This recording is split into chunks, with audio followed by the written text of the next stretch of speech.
मैं हूं अयाज़ मोरस और दोस्तों आप जानते हैं कि मैं मुख्तलिफ़ मौज़ूआत पर वीडियोस बनाता हूं और आम तौर पे मेरी जो वीडियो हैं वो मोटिवेशन पे और माशरे में पॉजिटिविटी फैलाने के लिए और ख़ुसूसी तौर पर लोगों की ज़िंदगियों को बेहतर बनाने के लिए होती हैं। आज एक वीडियो थोड़ी मुनफरद है और इसीलिए मैं आपको थोड़ा सा इंट्रो दे रहा हूं ताकि आपको इसको समझने में आसानी हो। जैसे कि आप जानते हैं कोरोना वायरस की वजह से जो सूरत हाल है लॉकडाउन से, उससे जो आम गरीब तबका है वो बहुत ज़्यादा पिसा हुआ है और ख़ास तौर पर एक पर्टिकुलर कम्युनिटी की अगर हम बात करें तो क्रिश्चियन कम्युनिटी के जो लोग हैं वो इससे बहुत ज़्यादा मुतासर हुए हैं दीगर लोगों की बनिस्बत। तो आज मेरे एक दोस्त हैं जिनसे अरसा दराज से मेरी वाबस्तगी है, उनके साथ वाक़फ़ियत है, सहाफ़त से उनका भी ताल्लुक़ है और वो अरसा दराज से सहाफ़त में है। उन्होंने गुज़श्ता दिनों एक वीडियो बनाई जिस पर लोगों का काफ़ी रिस्पांस आया, तो मैंने आज उन्हीं की इस वीडियो के हवाले से गुफ्तगू करने के लिए उन्हें अपने साथ मदऊ किया है और मैं उनका शुक्रगुज़ार हूँ कि उन्होंने अपनी मसरूफ़ियात के बावजूद हमें वक्त दिया है। तो मैं अपने दोस्त विल्सन गिल को खुशामदीद कहता हूँ। विल्सन, आप सहाफ़ी अपने काम से आप काम रखते हैं जहाँ तक मेरी आपसे वाक़फ़ियत है, लेकिन पिछले दिनों आपने एक ऐसी वीडियो बनाई जिसको ऑन ईयर जब हुई तो लोगों ने बहुत ज़्यादा उस पर रिएक्शन दिया। पहले तो मुझे ये बताएं कि आपका इस वीडियो बनाने का मकसद क्या था? पहले तो अयाज़ भाई थैंक यू सो मच कि आपने मुझे इस लायक समझा कि मैं आपके पास आकर बैठूं, क्योंकि लोगों ने, मेरा कोई ऐसा मकसद नहीं था वो वीडियो बनाने का। मैंने जो रियलिटी देखी ना, रियलिटी, क्योंकि लोग जो मुझे गलत कमेंट्स कर रहे हैं या गलत बातें कर रहे हैं और वो ये कह रहे हैं कि जी आप जो हैं प्रोपोगंडा कर रहे हैं, तो ऐसा कुछ भी नहीं है। मेरा ख्याल है कि उन लोगों ने जो है ना हमारे लोगों को, मैंने लोगों को, अपने लोगों को जो है ना रुस्वा होते हुए देखा अपनी आंखों के सामने इस शहर के अंदर कि हम जाहिर सी बात है जर्नलिस्ट हैं और मैं फ़ोटो जर्नलिस्ट हूँ, तो मैंने बहुत सारी चीज़ें देखता हूँ तो मैं वो समझता हूँ कि this is a part of job ना, वो हम उसे जॉब समझकर और कर रहे होते हैं, जिसमें जैसे एक्सीडेंट केसेस होते हैं, दहशतगर्दी से रिलेटेड चीज़ें हो जाती हैं, वाक़यात हो जाते हैं, तो हम वो बॉडीज़, हम वो मतलब ज़ख्मी लोगों को वो कर रहे होते हैं, तो उस वक्त हमें इस चीज़ का एहसास नहीं हो रहा होता ना। सही बात। तो मैं एक बाहैसियत क्रिश्चियन और मसीह होने के हैसियत से मैंने जब चीज़ों को देखा तो मेरा ख्याल 15 दिन 4-5 दिन तो मैं चीज़ों को इग्नोर करता रहा ना। अब मेरी माएँ बहनें और कराची जैसे शहर के अंदर, जिसे हम मेट्रोपॉलिटन सिटी कहते हैं ना, सही, तो हमारे लोग हैं, मतलब हर इंसान का एक ईगो होता है, वो चाहे किसी भी शोबे से ताल्लुक़ रखता हो ना, कि जिसका ईगो हर्ट हो जाए तो इट्स मीन कि वो इंसान ख़त्म हो गया ना। तो मैंने अपने लोगों को लाइन में लगते, सिसकते, बिलकते देखा ना, जब मैंने 1 दिन 2 दिन 3 दिन 4 दिन जो 15 डेज़ हो गए ना, तो इट इज़ इनफ हो गया। तो इट्स मीन कि मैंने सोचा, मैंने खैर किसी को ऐसा तनकीद का निशाना नहीं बनाया या मैंने किसी को ऐसा नहीं कहा कि आप लोगों ने ऐसा नहीं किया या आप लोगों ने वैसा नहीं किया, कि जिन लोगों ने ग्राउंड रियलिटी पे नहीं देखा ना, लोगों को बिलकते हुए, सिसकते हुए या इस तरह की चीज़ें। अब आप मुझे बताओ कि यार ये कहाँ का इंसाफ है कि एक शख्स कहता है कि वो रिसेंटली एक और वीडियो आई कि वो कुरंगी की थी, मैं उस एरिया का नाम नहीं लेना चाहता, ना ही उन ख़वातीन का नाम लेना चाहता हूँ, कि 10 किलो आटे के लिए वो ख़वातीन को कहता है कि जी आप कन्वर्टेड हो जाओ। इट्स मीन कि आई डोंट नो कि वो कहा गया या नहीं कहा गया, इट्स मीन कि मेरे कान से गुजरा। अब बहुत सारी चीज़ें होती हैं कि जो आप देखते हो और इग्नोर करते हो, और कुछ चीज़ें ऐसी होती हैं कि जिसका आपको जवाब देना लाजमी हो जाता, बाहैसियत कौम। सही, मैं बात कर रहा हूँ बाहैसियत कौम, सही, ठीक है। हम जिस शहर के अंदर रहते हैं, इस शहर के अंदर हमारे बड़े बड़े इदारे, मतलब बड़े बड़े बुर्ज जिन्हें कह लें हम ना, तो हम किसी निजी NGOs के पास जाते हैं, मीन्स के वो NGOs कहती है कि जी मेरे पास कोई भी है वो अपना लेटर दे और वो ले जाए। इट्स मीन कि अगर वो डिज़र्व करता है, ठीक है ना, तो मैं ये समझ रहा हूँ कि हम तो देख रहे हैं अपने जो हमारे रहबर हैं, मजहबी हैं, सियासी हैं, हम तो उन्हीं को शुरू से लेकर एंड तक देख रहे हैं ना। मतलब जब से मैंने होश संभाला। विल्सन भाई, ये बात तो आपकी बिल्कुल ठीक है कि मैं भी ग्राउंड रियलिटी से वाकिफ़ हूँ और जो लोगों को इसमें मुश्किलात का सामना हुआ, लेकिन एक ख़ास जो आपकी वीडियो पर लोगों को एतराज़ है कि आपने मजहबी रहनुमाओं को उसमें तनकीद का निशाना बनाया, तो इसकी क्या वजह थी? या आप वैसे भी आप जो दूसरे अदारे हैं उस पर कह सकते थे मजहबी रहनुमाओं? नहीं सर, मैं इसलिए मजहबी रहनुमाओं को कहने का मकसद मेरा ये है कि अगर हम अपने इदारों को मजबूत करें ना, जैसे हमारा एक इंटरनेशनल इदारा है कारीदास, दुनिया उसे जानती है, ठीक है, बहुत काम किया उसने। और मुझे ज़्यादा अफसोस उस वक्त हुआ कि हम एक NGOs के पास जाते हैं और हमारे रहबर, मतलब जिन पे मुझे प्राउड होता है और रहेगा मुझे ना, आपको इस बात पे एतराज है कि उनको नहीं जाना चाहिए? मैं कहता हूँ यार कारीराज को आप भेज देते, क्योंकि वो उसका क्राइड एरिया, उसका जॉब एरिया, कारीराज एक एनजीओज रन कर रही है, वो एनजीओज के साथ जाके वो डिस्कशन करती है, हम सब लोग मिलकर कारीराज को प्रमोट करते हैं, हम कारीराज को हम ऐसा करते, वो करती, हम उसके हाथ मजबूत करते, क्योंकि वो कारीराज हमारा अपना इदारा है ना। सही। तो मैं शायद प्राउड फील करता कि यार कारीराज मेरा इदारा और वो कर रहा है, और वो ऐसे वो जितने लोगों को भी देता है। नहीं विल्सन भाई, ये तो ठीक है आपने बात की, लेकिन आप शायद ये चीज़ आपने जो वीडियो में लोगों ने बेतराज़ किया कि आप सिर्फ क्रिटिसाइज़ कर रहे हैं।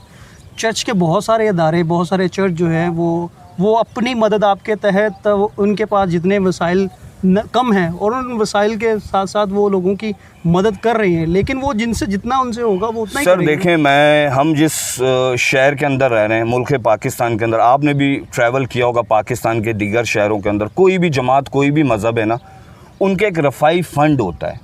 इट्स मीन वो रफ़ाई फ़ंड इसलिए होता है कि खुदा ना खास्ता, अल्लाह ना करे, कोई कुदरती आफत आ जाए जिसमें ज़लज़ला, अर्थक्वेक या लैंड स्लाइडिंग्स होती हैं, बहुत छोटे छोटे इदारे हैं, बहुत छोटी छोटी कौमियतें, मैं नाम नहीं लेना चाह रहा हूँ उन कौमियत का, उनका एक रिफाई सिस्टम होता है। हमारे मुल्क में ये फ़र्स्ट टाइम आया मेरी ज़िंदगी में, क्योंकि मैंने अपने बड़े से भी पूछा कि कभी ज़िंदगी में ऐसा हुआ मसीह कौम के ऊपर, कभी ऐसी कोई आजमाइश आई कि ये है और यूँ है। तो इट्स मीन कि हमारा, देखें मैं अफसोस मुझे इस बात का हुआ कि हम 70 साल से एक चीज़ को बनाए जा रहे हैं। देखें इंसान की ज़िंदगी में 3 स्टेज होते हैं। वो बच्चा होता है, पहले वो माँ बाप से लेता है, फिर एजुकेशन करता है, फिर ये करता है, फिर वो बच्चा जब बड़ा हो जाता है और जॉब पर लग जाता है, फिर वो माँ बाप को देने के स्टेज में आ जाता है। फिर एक स्टेज दोबारा आता है जिसे हम बुढ़ापे का स्टेज कहते हैं, उसके बच्चे बड़े आ जाते हैं, फिर उसको लेने का स्टेज आ जाता है। इट्स मीन कि हमारी लाइफ में वो फर्स्ट स्टेज ही नहीं ख़त्म हुआ इस 70 सालों में। मीन्स कि हमारा देने का जो निज़ाम था ना, वो स्टॉप नहीं हुआ। और जो हम दे रहे हैं, मैं ये नहीं कह रहा कि वो हम देखें, मैं चंदा दे रहा हूँ उस पर मैं नहीं पूछ सकता ना, उस पर इसलिए मैं नहीं पूछ सकता कि वो मैं खुदा के लिए दे रहा हूँ वो चंदा, लेकिन मैं जो चैरिटी दे रहा हूँ ना उसके लिए मैं पूछने का हक रखता हूँ। मैं एक शहरी हूँ, मैं पूछूंगा कि जी मेरी ये चैरिटी है या मेरा जो मैं चंदे की सूरत में या उसके अगेंस्ट में दे रहा हूँ या उससे अलग में दे रहा हूँ, तो वो कहाँ पर खर्च होता है और क्या होता है। 70 सालों में हमने नहीं पूछा। ये कोरोना, ये कोई मल्टीपल वीज़ा लेकर तो हमारे मुल्क में आया नहीं है। इट्स मीन के कोरोना को मैं थैंक यू कहता हूँ, और जो एनजीओज़ कर रही हैं उनको भी मैं थैंक यू कहता हूँ कि बहुत सारी चीज़ें हमारे सामने खुल कर आ गई। खुदा न खास्ता अगर कोई बड़ा वबा आ जाती तो हम कहाँ खड़े हैं। इट्स मीन के I have a not strong platform, I have a not strong, हमारे लोग स्ट्रॉन्ग नहीं है। तो ये इससे मुझे ये मैसेज मिला। मैं लोगों को ये समझाना चाह रहा हूँ कि जी मेरा ये मकसद बिल्कुल नहीं है।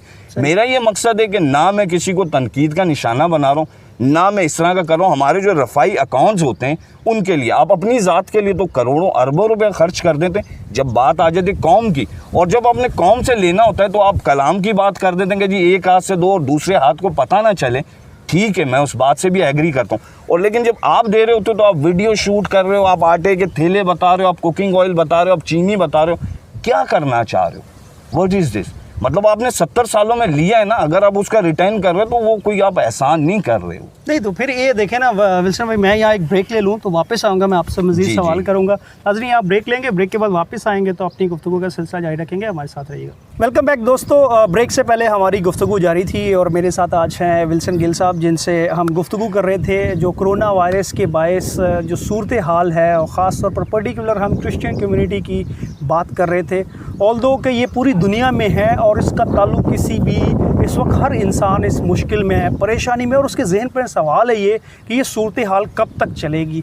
तो इस हवाले से हम ख़ास क्योंकि एक कम्युनिटी के हवाले से गुफ्तगू कर रहे थे, तो विल्सन जैसे आपने इससे पहले भी की, विल्सन ये एक हकीकत है कि ये आप किसी के पास भी इस वक्त चले जाएं वो तनकीद करेगा, इस पर क्रिटिसाइज़ करेगा कि जी देखें ये तो कुछ नहीं कर रही है, कोई है, ये तनकीद तो है। लेकिन आप क्या समझते हैं लाहे अमल क्या होना चाहिए? क्योंकि आप भी जानते हैं, मैं भी जानता हूँ कि अभी सूरत हाल इससे मज़ीद संगीन होगी। लोगों के पास जॉब्स नहीं होंगी, जो जॉब्स हैं बहुत सारे लोग जॉब से निकाले जाएंगे, कारोबार बंद किए जाएंगे, तो उसके बाद जो ज़हनी एक टेंशन होगी, फ्रस्ट्रेशन होगी, माली बहरान तो होगा, जो ज़हनी फ्रस्ट्रेशन होगी उसके लिए क्या लाहे अमल होना चाहिए? देखिए मैं तो अयाज़ भाई फिर मैं दोबारा आपसे ये कहूँगा, मेरा यही मकसद है, मेरी वीडियो को ये किसी भी एंगल से देखें या कुछ भी देखें ना, पहली तो बात यह है कि हमें जो हेल्प आउट करना था वो रियासत ने करना था। सही। रियासत के बाद जो सेकंड गवर्नमेंट मैं समझता हूँ वो हमारे बड़े बड़े मजहबी इदारे हैं, जिसमें मैं फिर नाम नहीं लूँगा किसी का भी। और हमने यहाँ से जो है ना लीडरान बनाए, हमने हमारे इदारों ने बनाए बड़े बड़े, और हम पायनियर हैं जी। ठीक है, सोशल सेक्टर में देख लें, हेल्थ के सेक्टर में देख लें, एजुकेशन के सेक्टर में हो, क्रिश्चियन कम्युनिटी तो पायनियर है सिलसिले। मेरा सवाल ये बनता है कि हमें किसी के पास जाकर खड़े हो जाना मीन्स के रियासत को आप कहें ना, इट्स मीन के रियासत की रिस्पॉन्सिबिलिटी ये सही सबके साथ है, ये आलमी वबा है ये ना, सबके साथ है। आप रियासत को बोलें, मतलब जो एनजीओज है वो रियासत नहीं है, एनजीओज रियासत नहीं है, वो तो खुद किसी से लेकर और वो उसमें से अपने लोगों को डिस्ट्रीब्यूट कर रही है। जो बचा कुचा होता है उसमें कुछ आपका कोटा हो जाता है, कुछ उनका कोटा हो जाता है, कुछ उनका कोटा हो जाता है। तो रियासत को आप बताएंगे बात, देखें अभी रियासत ने अभी 12,000 का एक ऐलान किया, वो दे रहे हैं लोगों को, तो आप रियासत को कहें ना ये चीज़ कि जी हमें 12,000 नहीं चाहिए, हमें ईच वन पर्सन के राशन का 4,000 आप पैकेज बना दें, वो हम डिस्ट्रीब्यूट करते हैं, आप अपने इदारों को मजबूत करें। फिर मेरा ये सवाल है, अब देखा जाए तो ये 2-3 महीने बाद, ये अभी कुछ भी नहीं है अयाज भाई, 2-3 महीने बाद जो मामला होना शुरू होंगे, बेरोज़गारी में भी हो सकता है कि लोग फर्स्ट एड का शिकार होकर सुसाइड की तरफ चले जाए। अभी भी काफ़ी सारे एरियाज़ में लोगों ने अपने बच्चों को मारना शुरू कर दिया, खुद सुसाइड करना शुरू कर दिया।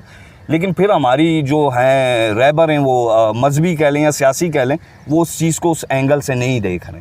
अभी तक मेरा ख्याल है कि उनके सर पर जूं भी रेंगना नहीं शुरू हुआ। मैं देखता हूँ कि जी वो राशन की डिस्ट्रीब्यूशन होना शुरू हो गई, मेरे पास वीडियोज़ आ रही हैं, ईजी पैसे के थ्रू लोगों को पैसे देना शुरू हो गए, लेकिन वो भी चीज़ें आपके सामने खुलकर सामने आना शुरू हो जाएंगी। मैं समझ रहा हूँ कि मुनज़्ज़िम तरीके से नहीं किया जा रहा है और इनको अब तक इस चीज़ को ये सीरियसली नहीं ले रहे। ये मेरी बात को मैं अकेला क्या कर सकता हूँ, मैं विल्सन हूँ जी, मैं तो राय दे सकता हूँ, और राय इस्लाह बराए बेहतरी की तरफ वो कोई भी आपको दे सकता है ना। उसमें ऐसा नहीं है कि आप उस चीज़ को गलत पॉइंट ऑफ व्यू से समझ लें कि जी ये इदारों को यूं कह रहा है, ये ऐसा कह रहा है, ये वैसा कह रहा है। मैं तो कह रहा हूँ कि जी जब कौम को नज़र नहीं आएगा तो वो खुद अपना डिसीजन चॉइस करें ना। या तो आप कौम को बता दें कि जी नेक्स्ट जो है ये राशन से बात हट कर ये बहुत आगे तक चली जाएगी, बेरोज़गारी तक चली जाएगी, सुसाइड तक चले जाएगी, मे भी हो सकता है कि खाना जंगी की तरफ ना चले जाए। खुदा न खास्ता मेरे मुँह में खाक, मैं ऐसा कह रहा हूँ कि रोटी के लिए लड़ने लग जाएंगे लोग, आटे के लिए जो है वो कत्लो गारत ना शुरू हो जाए, जो सिनेरियो मैं देख रहा हूँ इस वक्त सही कराची का, मुल्क पाकिस्तान का और तकरीबन आलमी वबा का जो सिस्टम चल रहा है। बाकी आप बेहतर समझते हैं इसको। देखिए विल्सन भाई, वो तो सही है, सारे हम इस सूरत हाल से वाकिफ़ हैं और ये जानते हैं, लेकिन अगेन ना चर्च के पास रिसोर्सेज भी तो कम है ना। चर्च कहाँ से लाए इतना सारा? आप चर्च पे तो सारा डिपेंड नहीं कर सकते ना। हमारे पास और कोई ऐसा सिस्टम भी तो नहीं है ना, कोई ऐसे लोग भी नहीं है, कोई ऐसी चीज़ें भी नहीं है, तो चर्च को तो सिर्फ ब्लेम करना ये तो ज़्यादती नहीं है? सर मैं ये नहीं कह रहा, मैं ये कह रहा हूँ कि देखें मैंने अपने पिछले जवाब के अंदर आपको कहा कि हर चीज़ का एक रिफाई फंड होता है ना, सही बुरे वक्त के लिए। अब मैं एक एग्जांपल दे रहा हूँ, टाइटैनिक था, आपने वो मूवीज़ देखा होगा, अगर उसमें लाइफ बोट ना होती, मैं तो अगर किसी चीज़ में ट्रैवल करूँगा, कश्ती में, लॉन्च में, ट्रेन में या बाय एयर में सफ़र कर रहा हूँ, तो फर्स्ट ऑफ ऑल तो मैं उसका जो है सिक्योरिटी निज़ाम देखूंगा, अगर नहीं है तो मैं उसको रिफ्यूज़ कर दूंगा। वो मुझे फ्री में भी लेकर जा रहा है तो इट्स मीन कि मैं सुसाइड कर रहा हूँ। मैं रिफाई फंड वो होता है कि आपका लाइफ बोर्ड है सर, वो इट्स मीन कि वो लाइफ बोर्ड है, कभी भी जलजला आ सकता है। हम तो देखें जी समंदर के ऊपर कराची शहर है, ठीक है, कोरोना को छोड़ दें, अगर कुछ और हो जाता है तो मैं कहाँ पर खड़ा हूँ? मैं तो अपने मजहबी रहनुमा को देख रहा हूँ ना, और फिर मेरे मजहबी रहनुमा जा रहे हैं, वहाँ फ़ोटो सेशन हो रहे हैं, वहाँ लंच हो रहे हैं, वहाँ डिनर्स हो रहे हैं, वहाँ दीगर मामला हो रहे हैं, लेटर्स दिए जा रहे हैं। मैं कह रहा हूँ सर स्ट्रॉन्ग स्टेप लें, सोचें ज़रा अपने लिए, कौम के लिए। मैं ये नहीं कह रहा हूँ कि सर मुझे वो कर दें, कुछ ऐसा कर दें, लेकिन फिर भी संजीदगी से। अब ये मौका अगर खुदावन ने आपको दे दिया है तो इसको थोड़ा संजीदगी से कौम के लिए थोड़ी देर के लिए सोचें। मैं कुछ ऐसा नहीं कि मैं कोई मतलब असाइलम सीकर हूँ या मैं कुछ ऐसा सोच रहा हूँ या वैसा सोच रहा हूँ। मैंने देखा ग्राउंड रियलिटी के ऊपर लोगों को लाइन में लगकर आटे लेते हुए, क्योंकि हमारी कौम जो है ना खुददार कौम है सर, मुझे फ़ख्र है इसके ऊपर। ये गटर भी साफ़ कर लेंगे, ये झाड़ू भी मार लेंगे, ये चोरी चकारी नहीं करेंगे, लेकिन अब जब मैं अपनी कौम को इस तरीके से देख रहा हूँ ना तो मुझे दुख हो रहा है सर, मुझे दुख हो रहा है। बस इतनी सी बात है। अगर इस मेरे मैसेज को कोई किस तरह लेता है, मैं उसकी सोच पे वो नहीं करता, मैं अपनी सोच का तो इजहार कर सकता हूँ, लेकिन मैं ऐसा नहीं कह सकता कि जी जैसा मैं सोचता हूँ वैसा आप सोचो। विल्सन भाई अगेन जो बात हमारी शुरू में हुई थी वो ठीक है, आपके सारे जो पॉइंट बता रहे हैं वो बिल्कुल बजा हैं, उसमें कोई दो राय नहीं है। और मैं भी इस चीज़ से इत्तेफाक करता हूँ। लेकिन अगेन ये फिर हम जो सिचुएशन को डिस्कस कर रहे हैं, प्लान क्या होना चाहिए, एक्शन प्लान देना कि हम लोगों को ये प्लान देगा जी ये काम करें ताकि आने वाली जो मुश्किलात हैं, चलो ये कोरोना भी खुदा करेगा गुजर जाएगा, ये वक्त गुजर जाएगा, ये ऐसे नहीं रहेगा, मुश्किलात आएंगी लेकिन बेहतरी के लिए हम पुरुमीद हैं। इसके साथ आगे मुस्तकबिल के लिए अगर खुदा न खास्ता कोई ऐसे वाक़यात होते हैं तो उसके लिए क्या प्लान होना चाहिए? सर हमारे बहुत सारे साहिब हैसियत लोग हैं जिन्हें मैं भी जानता हूँ, आप भी जानते हैं। मैं कहता हूँ कि वो खुलकर सामने आएँ, मदद करें, अपने इदारों का हाथ मजबूत करें और संजीदगी से सोचें इसको। इसके बाद के जो रिएक्शन है ना, वो रिएक्शन बहुत ख़राब है, जिसमें आप कहें कि बेरोज़गारी में इजाफ़ा होगा, लोगों का मतलब डिसहार्टेड हो जाएंगे, पूरा सिस्टम स्लैप हो जाएगा। आप नहीं, मैं जो समझना चाह रहा हूँ, अगर अगेन मैं वो नहीं कहूँगा कि आपके मुंह में अपनी बात डालूँ, मैं जो समझा हूँ आपकी गुफ्तगू से उसको समराइज़ करें, मुख्तसर हम बयान करें। आप ये चाह रहे हैं कि जो चर्च के अदारे हैं वो लीड लें, जी लीड लें और जो दीगर कम्युनिटी के लोग हैं उनके साथ मिलकर जी और एक ऐसा मुश्तरका प्लेटफॉर्म बनाया जाए जो अपनी कम्युनिटी की जो ज़रूरियात है उनको पूरा किया जाए। बस हम आप ये कहना चाह रहे हैं। मैं अगर इस प्रोग्राम को, इस इंटरव्यू को समराइज़ करूं तो हम ये करेंगे जी। तो आप बिल्कुल इससे इत्तेफाक करते हैं? बिल्कुल जी। बिल्कुल नाज़रीन, हमारी इस गुफ्तगू का सिलसिला अपने इख्तिताम को पहुँचा और वंस अगेन जो हमारी इस गुफ्तगू का मकसद था वो किसी को क्रिटिसाइज़ करना, और इस वक्त क्योंकि ऑलरेडी बहुत ज़्यादा मायूसी है, फ्रस्ट्रेशन है, बहुत सारी लोगों के जहनों पर सवाल हैं, तो ऐसे वक्त में मज़ीद ऐसी बात करना, मकसद ये इस वीडियो का कि ये वक्त है लीडरशिप को आगे आने का, उन्हें एक मुनज़्ज़म और एक जो है वो अमली हिकमत अमली का और एक मज़बूत जामे ठोस प्रोग्राम बनाने की ज़रूरत है ताकि इस तरह के जो दीगर वाक़यात हैं और इस सूरत हाल में जो पोस्ट कोरोना जो सूरत हाल होगी उसको कैसे हैंडल करना है, इसके हवाले से एक मुश्तरका लाहे अमल की ज़रूरत है। और हम अगर आप ग्राउंड रियलिटी को देखें, पस्से मंज़र इसको हटा के इस चीज़ को बिल्कुल साइड पे रख के कि ये बात अयाज़ मोरस या विल्सन गिल कह रहे हैं, बहैसियत कौम अगर हम उसको देखें कि क्या ज़रूरियात हैं हमें उन इक़दामात करने की जो हमारी कौम की बेहतरी के लिए और ख़ास तौर पर इस मुश्किल वक्त में उनके साथ खड़े होने के लिए और उन्हें ये एहसास दिलाने के लिए कि वो अकेले नहीं है। चाहे आप थोड़ा करें, जितना भी करें, लेकिन कम्युनिटी के साथ कहीं ना कहीं स्टैंड करें ताकि कम्युनिटी को पता हो कि आप उनके लिए हैं और आप मुश्किल वक्त में उनके साथ खड़े हैं, ताकि ये मायूसी, ये परेशानी मज़ीद ना फैले और लोगों में एक आस उम्मीद हो कि अगर हम इस सूरत हाल से निकलते हैं तो हमारे पास कुछ ना कुछ ऐसा वे ऑफ है जिसमें वो अपनी ज़िंदगी को बेहतर तौर पर अपने बच्चों के और अपनी जो जनरेशन है अपने ख़ानदान के मुस्तकबिल के लिए बेहतरी तौर पर बेहतरी ला सकें। तो वंस अगेन आज आपसे इजाज़त चाहेंगे।